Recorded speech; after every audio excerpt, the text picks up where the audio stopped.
We are honoured to invite His Excellency, Ambassador Daniel Taub, to address the Kehillah.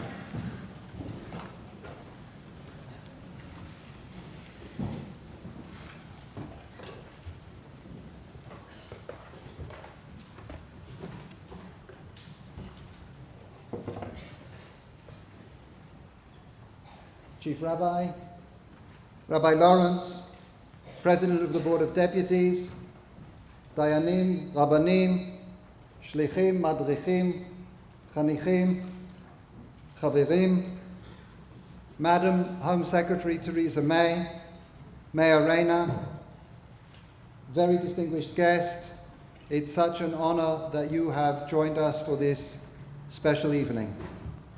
And it is an extraordinary event. As a representative of the State of Israel, I think this is truly one of the most moving events of my year. It takes place at the most sensitive, most powerful moment in the Israeli calendar. And if I can't be in Israel, I don't think there is anywhere that I would feel closer or more connected to home. One of the soldiers who fell in Gaza this past summer was a young officer called Benaya Sarel. And in his last telephone conversation with his mother, Michal, he asked her, "Ma shlomech?" How are you doing? And she answered by quoting a line of poetry from the Hebrew poet Zelda, written 80 years ago. She said, "Shlomi kashur kachut l'shlomcha." My peace, my well-being is tied like a thread to yours. I think this evening is extraordinary because you can feel that thread that holds us all together. We felt it throughout this year, throughout this past difficult summer, and we feel it this evening, tying us to the people of Israel, and particularly at this moment, to the fallen of Israel, to Eyal, Naphtali, and Gilad, the 3 teenagers who were kidnapped and killed, to Daniel Tregerman of Kibbutz Nachal Oz, only 4 years old, who had already learned that when you hear the siren you have to run to the shelter, but this one time didn't manage. To the 67 young soldiers of the IDF and the 5 civilians killed in the course of Operation Protective Edge, and to the 11 people killed in terrorist attacks this past year, including Rabbi Avram Shmuel Goldberg from here in England, who was murdered in the attack on the synagogue in Har Nof. That thread ties them to us and us to them as we remember them and mourn. Not their lives. We don't mourn their short, beautiful lives. What we mourn is the days, the years that were never lived, the potential that was never realized. I think of Ohad Shemesh from Bet Elazar, called up for Miluim in Sayeret Givati. He fell in Khan Yunis in Gaza. Ohad had already set up a home for youth at risk. He had studied medical clowning to help in hospitals. He had gone to Haiti after the earthquake and set up an orphanage there. All this, and he was just 27 years old. What else would this incredible young man have done?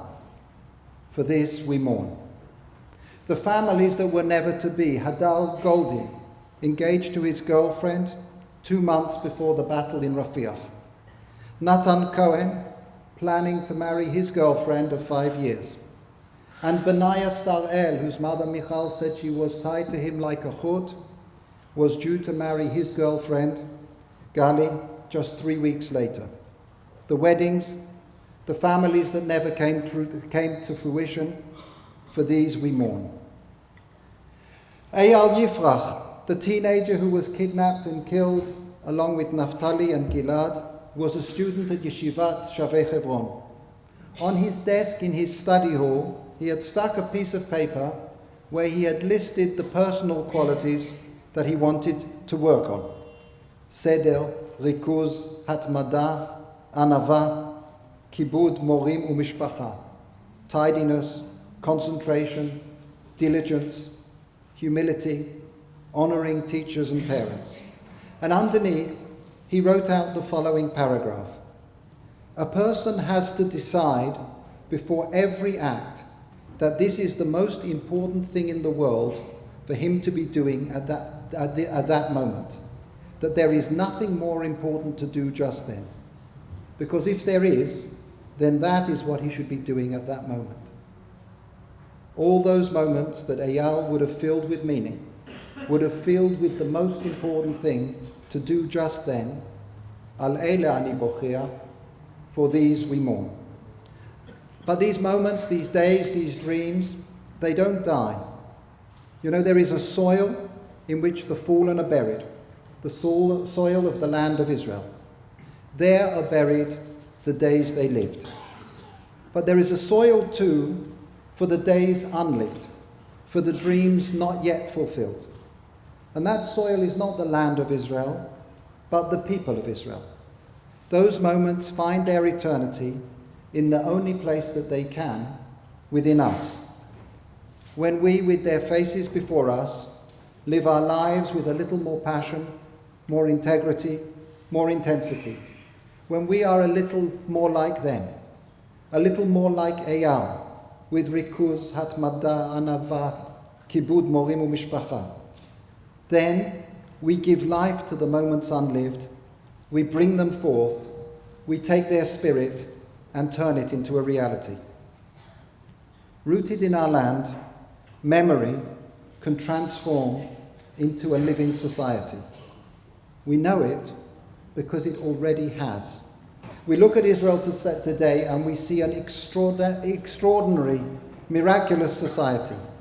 But we have to look beyond it to see the spirit of those who came before and made it possible.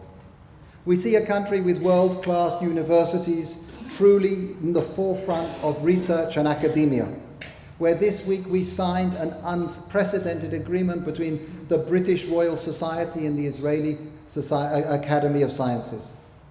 But only when we look beyond can we see the generations who gave everything in order to give their children an education, who went without so that there could be school books and tutors. We see a country where Nobel Prize-winning literature, award-winning screenplays, where path-breaking social legislation has been written in Hebrew, in the language of the Bible. But we have to look beyond in order to see the parents and grandparents whose most treasured possession was a Chumash or a Siddur or a book of Psalms. We see a country solving problems around the world through technology, whether it's drought in Africa or traffic jams in New York, where this week we will be hosting here in the UK an Israeli Nobel Prize winner, Professor Aaron Chichanova, who is in the forefront of developing cures for cancer. But we have to look beyond, and there we see his ancestors in Poland, their minds sharpened with Talmud study, and their hearts and their commitment to repair the world, inspired by the words of the prophets. If you were in Israel in August, you might have seen a banquet laid on for the poor. If you would have looked beyond, you would have seen that this banquet to help the needy was organized by a group of young people, friends of Benaiah Sarel, on the very day that he was due to marry his girlfriend Gali. Beyond the reality was the spirit of Benaiah, the thread that ties us all. In a few moments, we will raise the flag. Here we will turn the page in that impossible, essential moment when we move from Zikaron to Atzmaut, from memory to the life that gives that memory meaning. It's that moment that calls us to return from remembrance to reality. But it also calls us to imbue that reality with the spirit of those we remember, with those precious souls before us, within us, and with that thread that binds us. May we continue to build a society in which they, and the very best of us, lives on. Yehi Zichram Baruch.